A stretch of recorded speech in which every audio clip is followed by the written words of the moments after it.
Welcome to Foxtecc. If you're trying to lower the screen on your iPhone, you could mean a couple of different things. So I'll cover everything you need to know. Whether you're looking to make the display easier to reach or simply adjust the brightness, here's how to do it. If you're trying to bring the screen down to make it easier to reach with one hand, the feature you're looking for is called reachability.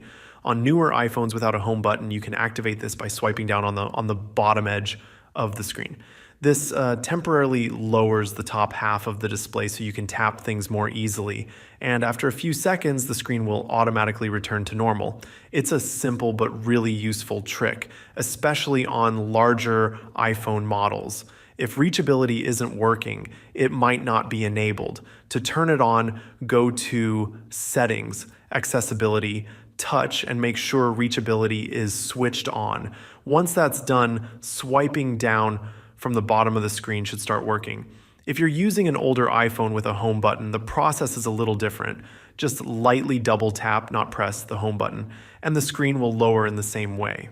This feature works on iPhones with a physical home button like the iPhone 7, 8, or SE models. Now, if by lowering the screen you meant adjusting the brightness, that's even easier. Just swipe down from the top right corner to open Control Center, then use the brightness slider to adjust it to your liking.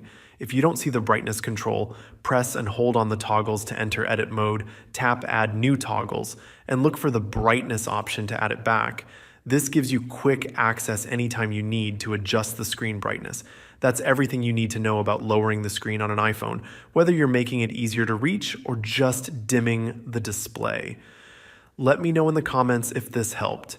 And if you found this useful, don't forget to like the video and subscribe to Foxtecc for more iPhone tips. Thanks for watching and see you later.